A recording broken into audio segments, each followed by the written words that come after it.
Hello, and welcome to APICS Extra Live, Maximize Scheduling at Nature's Bounty with the Product Wheel Accelerator with Alan H. Nall and Peter L. King. My name is Kia Wood, Associate Editor at APICS. Before we begin, I'd like to run through a few details. At the end of the presentation, we will save time for a question and answer session. If you look at the right toolbar on your screen, you'll see a questions box. To ask your question at any time during the presentation, simply type it in the box and click send. If you experience any technical difficulties during today's broadcast, please call GoToWebinar Tech Support at 1-805-617-7000. Again, that's 1-805-617-7000. This presentation is being recorded and will be available on the APICS YouTube channel early next week. All registrants will receive an email with a link to the recording once it is available. And now it's my pleasure to introduce our speakers for today. Alan H. Nall is a principal consultant with Zanata, specializing in manufacturing improvement and program and project management. He formerly worked at Eli Lilly, Procter & Gamble, and DuPont. Peter L. King, CSCP, is founder and president of Lean Dynamics and a principal consultant at Zanata. Previously, he spent 42 years at DuPont focusing on the development and application of lean concepts to process manufacturing and global supply chains. Both Peter King and Alan Nall co-wrote the APICS magazine September-October 2017 feature article, Reinventing the Production Scheduling Wheel, which is available in print and online at apics.org/magazine. Everyone, please give a warm welcome to Alan H. Nall and Peter L. King. Alan and Peter, you may begin. Well, thank you, everyone, and thanks for taking the time this afternoon. My name is Alan Nall. I'll be covering most of the primary material. Peter is online, and he'll be joining us for the question and answer period. This afternoon, we're going to cover maximize scheduling at Nature's Bounty with the Product Wheel Accelerator. What that essentially means is we're going to be looking at how a tool we call the Product Accelerator helps Nature's Bounty get more value out of the product wheels. Now, for those of you who were at the APICS 2017 meeting in San Antonio last week, we did a version of this presentation. You'll see a few slides that are in common. That presentation focused primarily on the wheels with a little bit of the accelerator tacked on the end. This one, we're going to talk enough about the wheels for those that may not have seen the earlier one, and then we're going to focus most of the attention on the Product Wheel Accelerator, what it can do, how it was used, how it made things more effective, and some key points. Just a little bit, Kia did a great job of introducing me, so I won't spend any time on this chart. I spent 28 years at Lilly, Procter & Gamble, and DuPont, and I've been consulting for about 8 years since. The common theme through all this has been improving processes, primarily manufacturing processes, some supply chain processes, through the applications of tools. And those tools may be a computer system, they may be a process change, they may be a people change. For the last 4 years, I've been working with Peter on applying the tool of product wheels to improve the process of scheduling and manufacturing in plants as a part of supply chains. We both are working through a small company called Zanata. You can read this slide yourself. Zanata is a small boutique software firm, consulting firm, not software, with about 50 to 60 people that are like myself and Peter, a lot of experience coming out of industry. And what we want to do is go to companies, apply that expertise to help you solve problems, save yourself some money, generate some more value, and make sure that your people know how to use it and take value from it going forward. All right, so what are we going to cover today? Very briefly, I'm going to go through the product wheel concepts and a little bit of the wheel design basics, just enough so that those of you that may not have encountered this before have a little bit of background. So this will be a bit of a review for those that have seen it before. Then we're going to talk briefly about the case study that we have, which is how the wheels have been applied in Nature's Bounty, nutraceutical/vitamin making company. And then we're going to focus the rest of the prepared part of the presentation on what we call the Product Wheel Accelerator, how it simplified daily operation, what some of the key concepts and processes involved in it. We'll show you a few of the key details, and then we'll spend some time talking about what value it generates, how it fits into the scheduling process, how it fits into the overall product supply process, and then we'll move into Q&A. I'd expect the part that I'm talking about should take about another 30 to 35 minutes, and so that'll leave us 15 to 20 minutes of questions. All right, so let's talk about product wheels. The concept of the product wheel is fairly simple. What we want to do here is to set up a regular repeating sequence of products in production. So on any given line, we want to get a regular sequence of products that are occurring. So we're going to make A, B, C, followed by D, and on around to K, and then when we're done with K, we're going to start on A again. The overall cycle time, how long it takes us to get from A through K, is fixed. We define that through some analysis and mathematics to give us the right cycle time. It might be a 1 week, take us 1 week to go through the cycle, might take us 2 weeks to go through the cycle, might take us 3 days to go through the cycle, whatever is appropriate. The sequence is also fixed. So we want to go through A to B to C to D in the order that we've identified, because we've optimized that sequence to minimize changeovers. We may be optimizing it to minimize loss of time, or may even optimize it to minimize material, or both, and so on. Spokes can have different lengths based on the demand for each product. We build the wheels based on your forecast, but we run the wheels based on actual consumption. So the spokes are going to be a little bit different in size when you go through each cycle. The amount actually produced can vary from cycle to cycle based on consumption. I already mentioned that. Some low volume products won't be made on every cycle. So the high volume products will make on every cycle, but some low volume products might be made on every other cycle, or might be made on every 4th cycle, and so on. And then the thing to remember is that whenever they are made, they are always made at the same point in the sequence. Make to order, make to stock products can mingle. Wheels are very comfortable being made up of a mix, as well as being just one or the other. Obviously, if you have a make to order product in a cycle, if we don't have an order for it, we don't make it. If you do have an order for it, then we make it at the place that we've positioned the make to order spoke. All right. This is a useful chart to come back to if you want to kind of have the basics of the wheel concepts in one picture. It kind of shows the flow of a cycle, the fact that we build breathing room into any given cycle, where the changeovers fit. You can accommodate batches and campaigns and so on. We start building wheels by looking at your full process as an integrated system. So we'll work with you and develop a value stream map of your entire process end to end. We use that to determine where are good points to establish wheels, what points, whether that be in packaging or manufacturing or a particular part of the manufacturing process. We also use the value stream map as a guide to lead us to looking more thoroughly at your line. Something's popping in the background, and I hope it's not me. And then to look at your lines and what things may change within your production lines when a changeover occurs. So we'll build a value stream map, spend time on the floor understanding your production processes. Now, designing wheels on a page. So the first thing we're going to do after we've done the value stream map and after we've understood what changes on each line or what could potentially change on each line in doing a changeover is look at the families of products. Look at all of the SKUs that you are running in this and break those SKUs up into families that will run well together. So looking at the characteristics that drive changeovers, we'll look at groups of products that would work well together.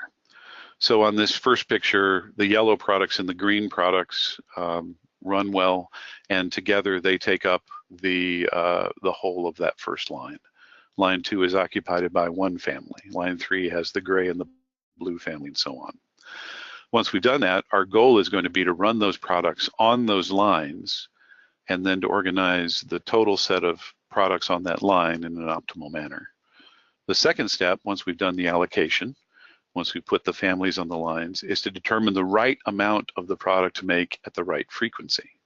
We do that by doing an economic order quantity calculation. That is a mathematical calculation that balances the cost of carrying inventory versus the cost of making a changeover, the time that it takes and what you lose in the course of the changeover. That EOQ calculation, you can then apply other rules to, like shelf life and any contractual obligations you have, to determine what is the ideal frequency of manufacture for each of your products. For some products, it might be every 7 days. For other products, it might be every 2 weeks. For other products, it might be every 4 weeks, and so on. Once we've done that for each product, we then look at the products that are assigned to a line, and now in the lower left-hand corner, and determine which product should be made on which cycle. For example, the 2-week products might be made on every cycle. If a line has 2-week, 4-week, and 8-week products, the 2-week products would be made on every cycle. The 4-week products, half of them would be made on the 1st and the 3rd cycle, and half of them would be made on the 2nd and 4th cycle. And the every 8-week products will be made once over the 8-week period on the cycle where they best fit. And once we've now assigned products to cycle on a line, then we would create a sequence of products on each cycle that is ideal, and that's the lower right-hand portion. Finally, so now we've built wheels, we have to do one other thing. We have to go in and revise our scheduling process to take advantage of both the wheels, and we have to update our planning and ERP systems to recognize and coordinate with the wheel frequencies, with the amount of production, and with the fact that we're going to be scheduling according to wheels. And I'll talk about a little bit more later. So that's wheels in a nutshell. What the wheel concept is, how you do the design, and how you link them in. I want to take a minute now to talk about Nature's Bounty. Nature's Bounty is a $3 billion nutraceutical company, a maker of vitamin tablets, capsules, gel caps. They have 5 major manufacturing plants and 4 packaging operations. We've worked with them. They've given us permission to use this example and the results, and they've been great to work with. They have the plant we're going to use as an example is the Deerfield Beach packaging site. It's one of their 4 packaging sites. This one has 700 packaged products. Initially they were running those across 12 lines, and they initially thought they had 6 parameters that were driving changeovers. After we finished the first analysis, we found that there were 14 that were driving changeovers. When we built the wheels and got them up and running, they found some pretty striking results. They found they achieved a 12-point improvement in OEE. Given their base in the mid-30s, that represented a 35% increase in throughput at that site. That meant that they could produce the same output product on 20% fewer lines.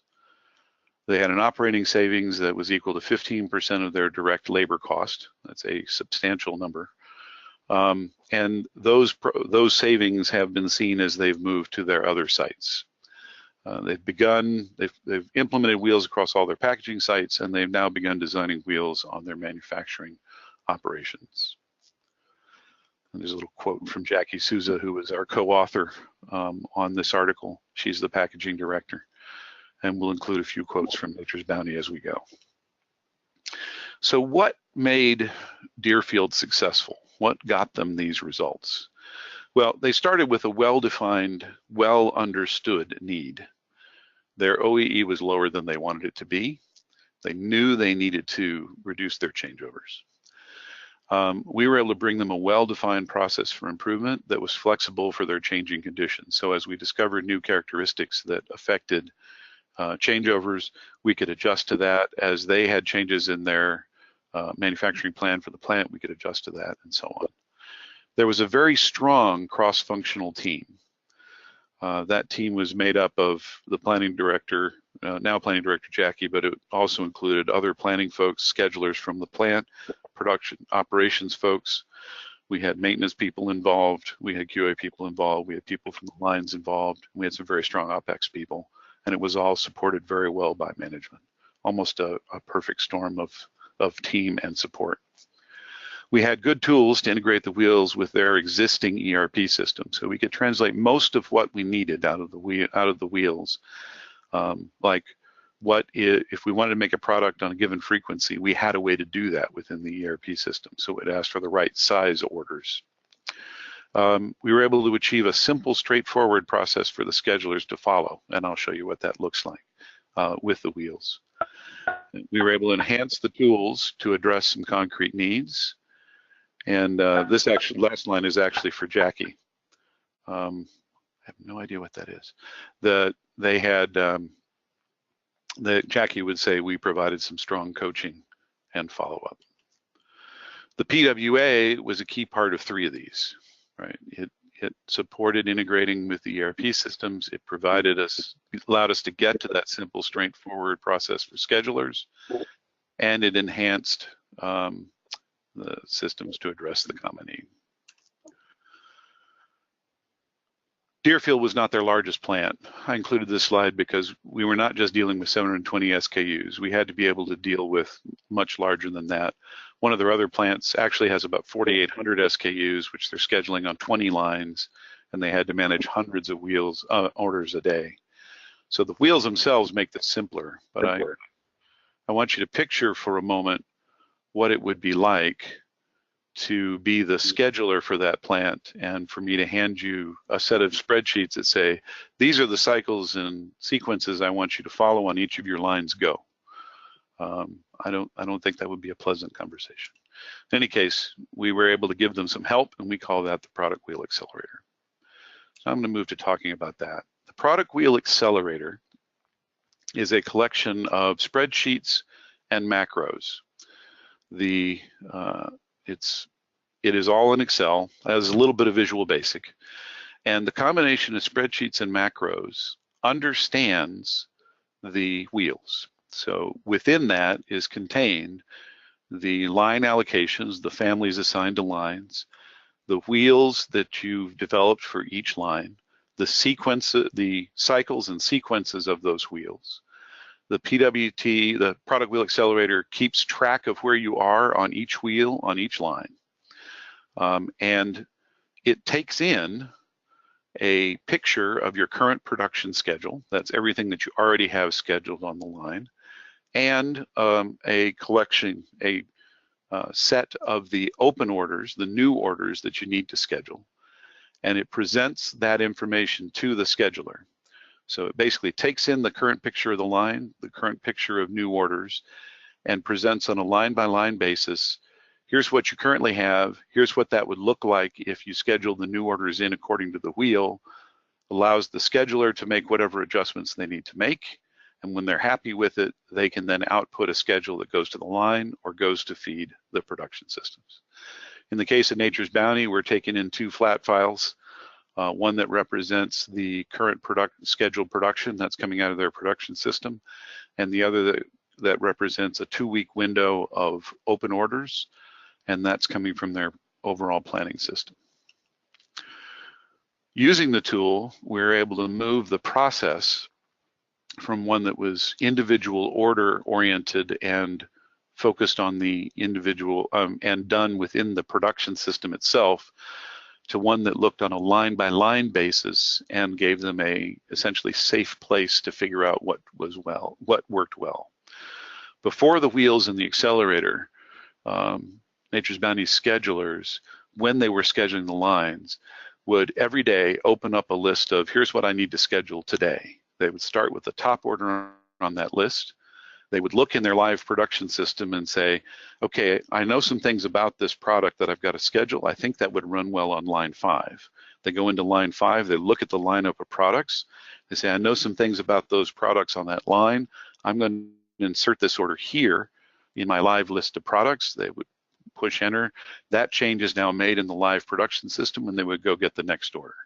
So essentially their process was take a new order, decide what line it was on, decide where in the current line I want to put it there in the live line, go get the new order. To be successful at this, and by the way, they have some absolutely brilliant schedulers there. They required a massive mental library of their products. Those folks can quote an amazing amount about each product based on the product number. And that was extremely valuable in building wheels. That also requires just a huge amount on their shoulders. So what we were able to do with the wheels and the product wheel accelerator was we were able to move from the state where they had to look at every single order individually to a state where every Monday we would load a line state and a set of orders. That set of orders would be for the next 2 weeks. The tool would then propose lines, what production lines each of the new orders should go to, and then propose a sequence for each of those lines. The schedulers would then work production line by production line, looking at the previous state of what was on the line, the new stuff that came in, where it should fit, and then they'd look at that and they'd make the adjustments you always have to make. Oh wait, I can't wait that long for that order. That's back order, we need to get that out. I'm gonna have to break the sequence and move that up. You know, I know that order is, we're not gonna be ready to make that. We're missing a raw material. I'm gonna move that one down. They'd make those changes. When they were happy with it, they would export it to the line and to the production system. So again, we went from individual order to looking at things on a line-by-line basis. We also had to coordinate this with the production systems, with the data sources and with the ERP and planning systems. Part of that happens by additional master data setup. In the course of building wheels, you will identify new characteristics that you need to be keeping about your products. That's pretty much happened everywhere we've done this. We encourage you to add those to your master data sources and to include those in the product development to manufacturing flow. We also want to align the wheel design with your ERP and with your master planning as much as possible. Now that means that the frequency needs to drive the unit of production and production frequency. Pretty much everybody can do that. Allocation will drive product to line assignment. Pretty much everybody can do that. The wheel cycle will drive lead time for your MTOs. That's going to be something you have to work through with sales and so forth, but that can be very valuable. Then you want to incorporate the sequence into the ERP where that's possible. This is often a challenge because we not only need to keep the sequence, but we need to know what the sequence is across cycles and where you are in the cycles. So some of this can be done programmatically. A lot more of this ends up being done manually. And then you want to use the wheels to set dates for your future planned orders to more rapidly align to the wheels, and then to more rapidly align all of your systems around the wheel schedule. Okay, looking at the PWA itself. This is what a front end might look like. The top four, it's a collection of Visual Basic buttons that are triggering macros to run on worksheets. So everything in here is also has Excel sheets behind it, which means if you decide you want to go directly to the Excel sheets, you can. We have the most common way you interact with this is in the scheduling process. To schedule, what you would do is place your extract of production open orders, and in this case hold orders, in 3 designated folders, and then push 3 buttons. Once that's done, then each of those lines on the right now has a picture of actual production and the planned orders that you need to schedule on the line. And you can go into the particular line and set the schedule and export it. Wheels change, so there are buttons here to support updating the wheels, whether that be an individual change or whether it is adding a whole lot of SKUs or information. And then finally, we have something here that helps to support the process of sequencing future planned orders so that all the systems can align more thoroughly. So if we look at what an individual line might look like, this is sort of a simplified view of that. The top portion is what has already been scheduled. This is already on a production line. The bottom are the new orders that come in, and all of you are sitting out there, yes, normally you have a lot more on the top and a lot more on the bottom. There are some categories of information. The left 2 columns on the opposite side of the control are things that we bring in from your production orders themselves or from supporting data. That varies by customer. Everybody wants to know some sort of status, but they give different names to them. The light green section is important. Here we're presenting the characteristics that had the most impact on scheduling, and we're showing those characteristics for the products. So since those are always here, the scheduler, and since these are transmitted out to the line, into the line schedule, the people on the line can actually see the sequencing, and they can see how the groupings are playing out and which things are in which orders. And that tends, as I'm going to talk later, that tends to reinforce both the wheels and to reduce the number of online changes, because everybody can see what it's creating and everybody can see that that sequence makes sense. Then we also include some other data. There's usually stuff that is not part of the sequencing that schedulers want to see. And then we'll also show you some calculated stuff like how long an order takes, when we anticipate it starting, and what the cycle and sequence is. We throw in a few other things. Most people want to see whether an order is in sequence or not. So we can show you also this order is in or not in sequence. And for those that are out of sequence, let you record a reason. Keeping those around facilitates analysis later about what things are causing you to break the wheels. We can do formula-based calculations on all the information to tell you what type of wash or other information we needed. And we can do some good summary statistics across the schedule. For example, if I'm looking at this particular schedule, how many units am I expected to produce over the next 24 hours and how many changes are going to happen in that period? There are a bunch of functions that are written in the form of macros that are running on top of these spreadsheets. They do a whole series of functions that help you schedule using the wheels and so forth. I'll show you a few. One of the most important things you'll find yourself doing is telling the PWA how far you got in yesterday's or the last time schedule. In this particular example, we have one running, but we have that second one, BBB123, staged. So we want to tell the PWA that we have advanced to BBB123 in our wheel, and that future scheduling should view that as the anchor point. When you do that simply by right-clicking on that product, when you do, it'll warn you if it's out of sequence, because you don't really want to advance the wheel to an out-of-sequence product without thinking about it really hard. And we'll also tell you how many spokes you've skipped, and hopefully that's a relatively few number. We give you the ability to just go schedule a line according to the wheel. That's actually rarely done. It's usually done only in startup or in cases where a line's been down for a period of time, but that essentially takes all the orders, both the ones that are currently on the line and the ones that are open, and puts them in the ideal wheel sequence. We do also, I guess pictured here are the two oops versions, reset everything and reset to the current sequence. So if I've gotten something far enough out of whack that I just want to go back, I can do that. The most commonly used function, though, is let me schedule the new ones in amongst a set of my already existing ones. So I'm essentially viewing those top four as frozen. They represent what I'm going to do in the next 24 hours. I've specified that the remaining ones can be scheduled, and I've specified that I want to schedule in all of the new orders, and then I can go in and sequence those by the order of this line. This happens to be line 7, yellow. Now, there are other line colors here because sometimes a line is down long enough and I need its products. I may have to run some products on a different line. And so we give you access to the wheel sequence for another line. So if I've taken 20 blue line products, and I'm running them on the orange line because I need them, I want to sequence those blue line products using the blue line wheel. We also add some other functions. We let you move products from one line to another. That happens. We let you set the availability of a line in 2-hour increments, and then accommodate various standard running patterns like 24/5 and 24/7, and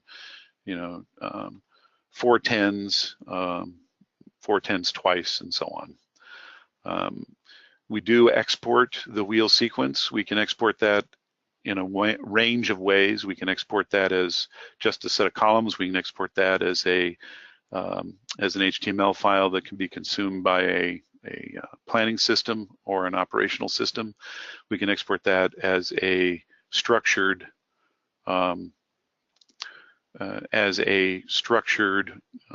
formatted output that can be used to go to the line, and you can pick that out over a given range. All right, so that's a really quick run through of the product wheel accelerator itself and how you might interact with it. What did it do for us? What did it do for Nature's Bounty? What does it do for other people? The biggest benefit of the product wheel accelerator is time. You get a dramatic reduction in the time planners and schedulers spend on routine scheduling. Instead of one order at a time, let me place that in the right place, they spend a few minutes loading the wheel and they're looking line by line at where everything should sit. That leaves more time for true crises. That leaves more time for dealing with real exceptions. It leaves more time to be the plant heartbeat. And it leaves more time for them to spend on improvement. And there's a quote from one of the schedulers at Nature's Bounty. She's actually scheduling that really big plant, 4,800 SKUs. The other thing we get out of the product wheel accelerator is alignment. Everyone is shown the sequence and the criteria every time they're working with it. So when your schedulers are working to schedule, they're looking at things in terms of the criteria that have been identified for doing the wheel scheduling. That means that they're A, constantly seeing it. B, when they have to make a change that takes something out of sequence, they have the information right there in front of them to put it in the least bad position. We all know that sometimes you have to do things sooner than you want, or sometimes you have to postpone things more than you want. It's a fact of life, and so we support that. But since that, so that seeing that sequence on a regular basis reinforces with the schedulers that what the wheel is doing is good. That carries through to the floor schedule, so those people on the floor are seeing that same reinforcement. And when they come back and say, this looks funny, the discussion is happening around the criteria. Now, sometimes they figure out that we should be using different criteria and you go do some rebuilding. But most of the time, 95% of the time, everybody learns a little bit. You say, yep, that was right, let's go do it. And that reinforces the wheels and the process that we used in development, and it reduces the on-floor changes. A lot of the best schedules in the world get changed because people on the floor think they know something better. Sometimes they do, but most of the time they don't. And so this reinforces doing it the way that we've all figured out when we're not under pressure is the best way to do it. This is another quote from Nature's Bounty on that same topic.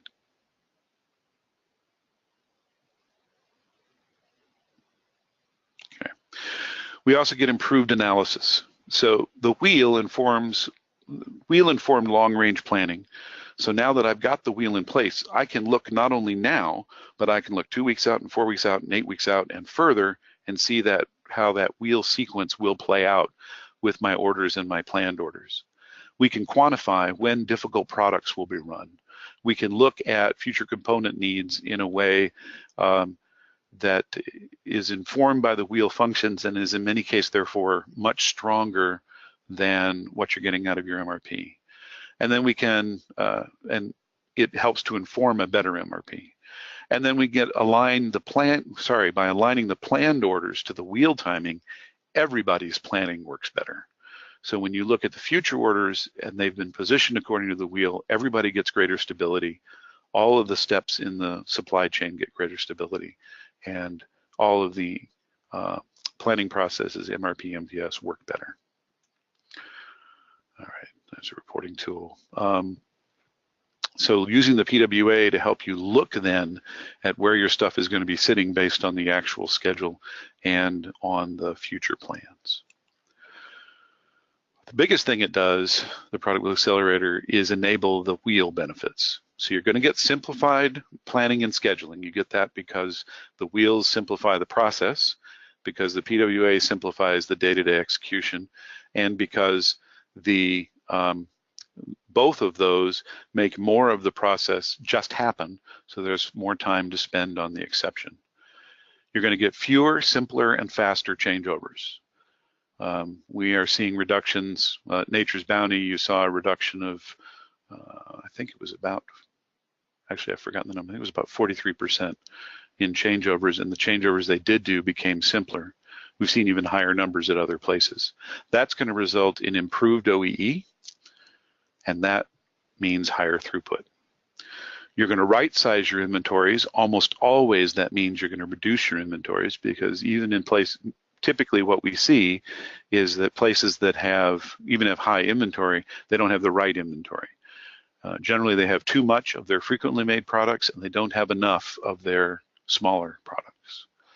And most importantly, the PW Accelerator and the wheels are going to provide greater stability and predictability. And that's one of the biggest gains, biggest supporters of improved supply chain that you can have. All right, and how do we support? So both the PWA and the wheels support the supply chain.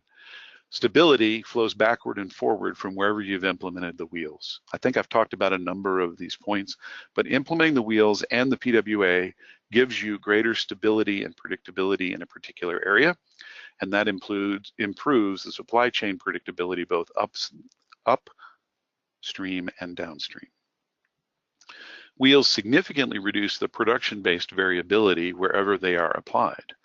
So as you implement wheels, everyone comes to understand that we're going to start Monday with a few quick changeovers, and then we're going to run smoothly on this line for 3 days, and then we're going to have 2 others, and then we're going to have 4 days of this.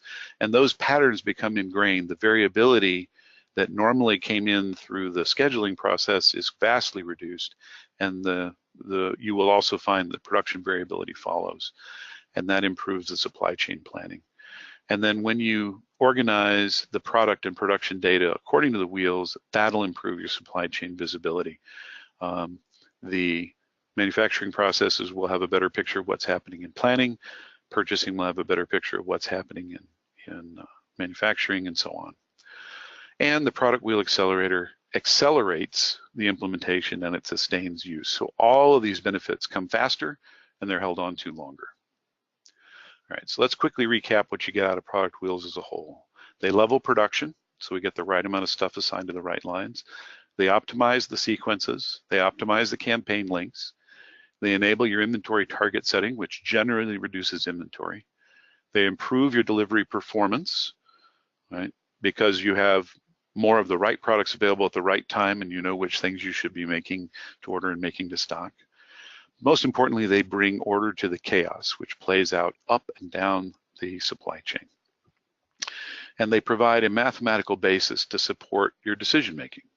You've analyzed your products and your lines. All that information is gathered together, and it's available for you to use in analysis. You're going to get these benefits in stages. When the product families are grouped, you're going to get a benefit. For Nature's Bounty, that in and of itself, that first allocation was worth about 4 points of OEE. You're going to get a benefit when the ideal campaign links are set, because your average run length is going to go up, which is going to inherently reduce your changeovers. When the sequencing, the wheel sequencing reaches the line, you're going to see another bump in benefit. When the scheduling process settles in, then the variability in that part of your supply chain will settle down, and you'll see another round of benefit. As the rest of your supply chain begins to respond to the wheel production rhythm, then that increased certainty will play out in a benefit throughout the supply chain. And then finally, you're going to begin to accrue benefits as you perform analyses that take advantage of the wheel-informed data. When you start looking at the stability of the wheels provided up and downstream, and you start looking at your data in wheel terms, you're going to find it easier to make decisions like, should we group products this way or that way, or do I need an extra line here or not?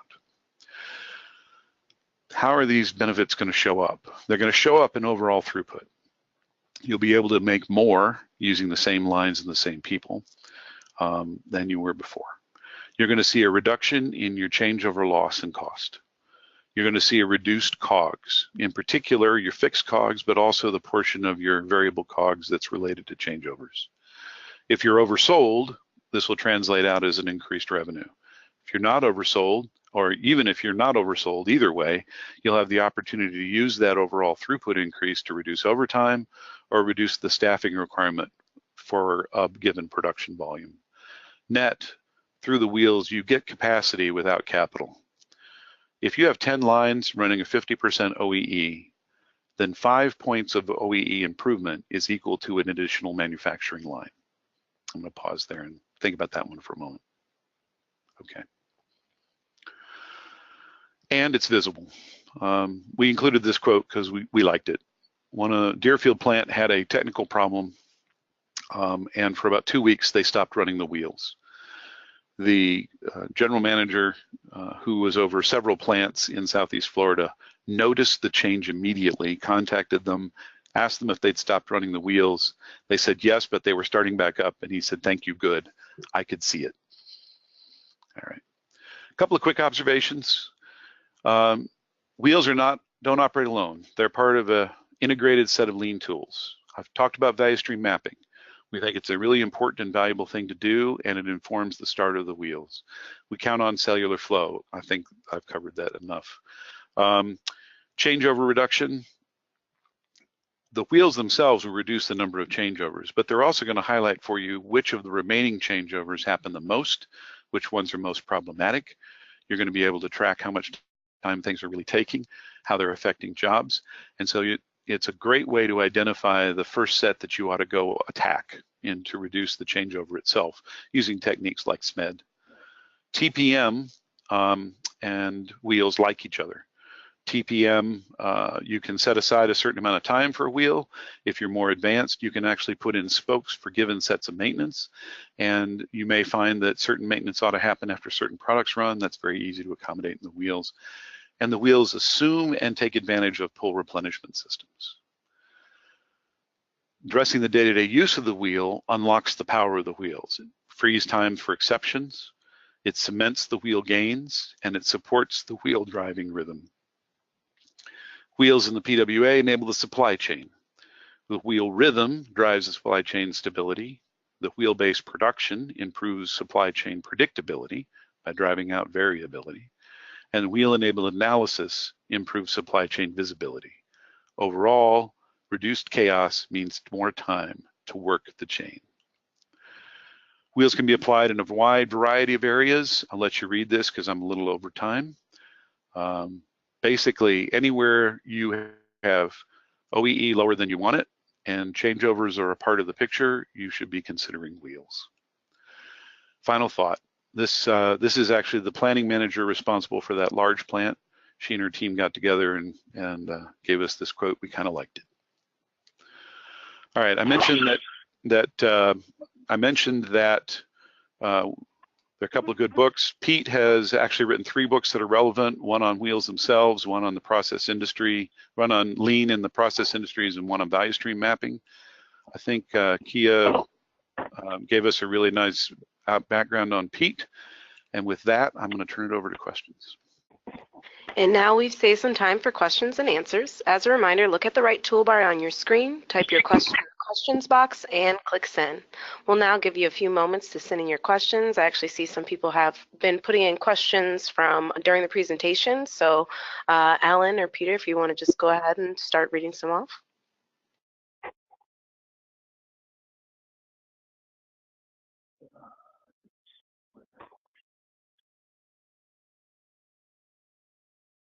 And I'm reading down the audio issue questions.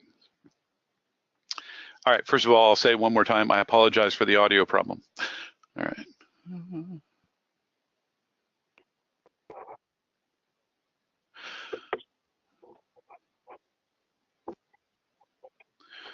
Pete, do you want to take a question? I've got one here. This is, okay, go ahead, Pete. Okay, there was a question, if there is a need to break the schedule, are you proposing any formal communication within the production site? We actually go through a step called contingency planning where we anticipate all the reasons why you might want to break the wheel.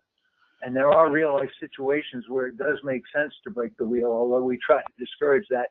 So we set up communication protocols for each type of situation that might occur, who has to make the call and who has to agree to it. And in some cases, the plant manager must buy off on any wheel break.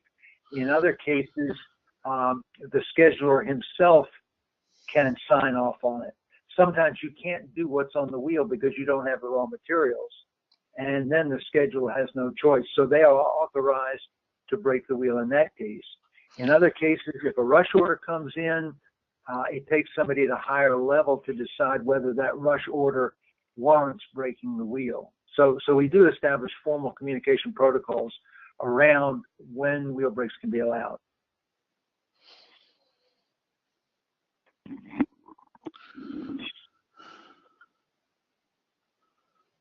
Let's see. Pete, do you want to pick another question?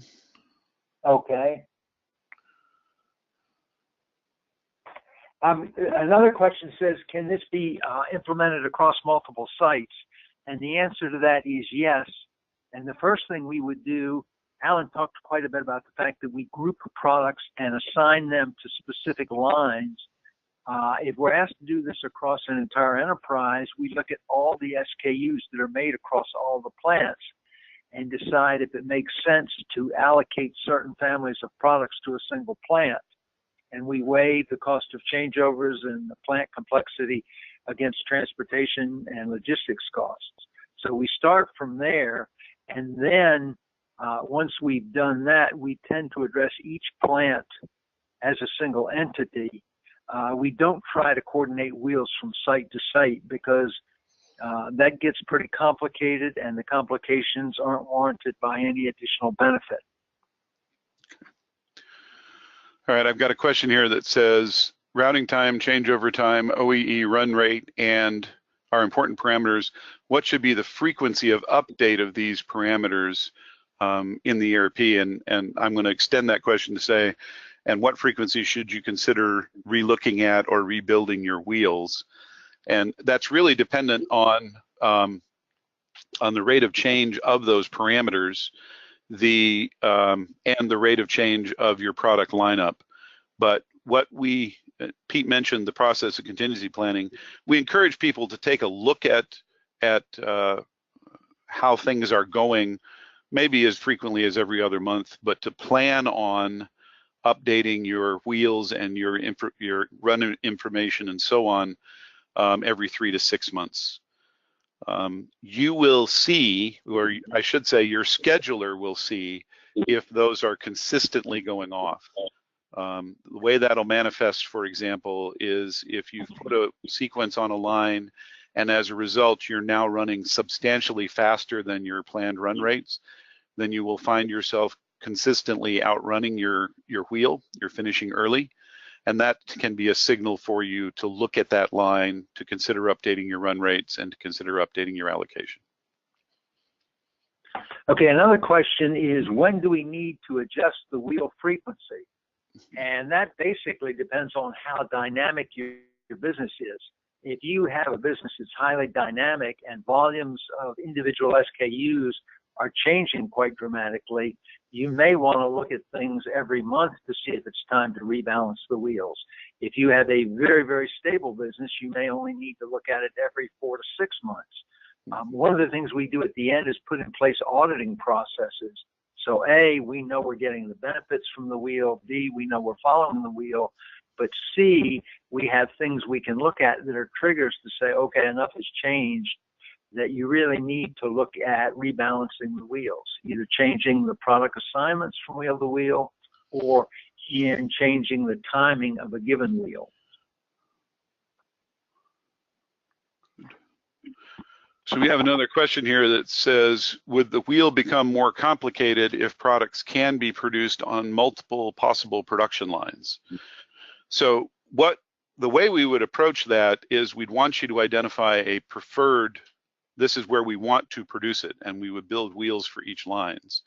Then you would identify other lines that could potentially make that same product, and we would identify those as backup lines for the products. And you can end up having to use your backup lines because a line is down, which example I gave in the talk. You could also end up using backup lines for production and therefore the wheel for those lines. If in fact your production variability was such that you might need 2 lines to produce 1 wheel's worth of products in a given period. I have something here that's not a question, but just a comment. Somebody noted that Nature's Bounty makes the melatonin that they take. Okay. I think if a lot of you look at the vitamin tablets and nutritional supplements you take, you might find that they have the brand of Nature's Bounty or Rexall Sundown, or if you take balance bars, You know, they make a lot of stuff that a lot of us consume. Okay. Pete, you want to take I think we have about 3 minutes left, maybe one more. Do you want to take the next one? Yeah, I'll be happy to take one. I'm just reading through the list, trying to find one that we haven't already answered. Let's see. Me too. Oh. Let me see. I can take one while we're looking. Okay, yeah, go ahead and take one. Right. What's the overall timeline to start seeing the scheduling benefits? Okay, so that's going to somewhat depend on your on the length of your wheels. But assuming that you implement each component as quickly as possible, so assuming that you've done your allocation, you'll start seeing that benefit as soon as your current production has cleared the lines and you start allocating according to the new lines. For the sequence-based benefits, it may take 1 to 2 times through the sequence before you're getting the full set of benefit from the sequencing benefit. You want to add anything to that, Pete? No, I wasn't listening to you. I was reading the question. All right, that's cool. It says, may we say that product wheel is quite similar to the Hajunka lean concept that use where a changeover is a bottleneck and so some buffer must support the wheel.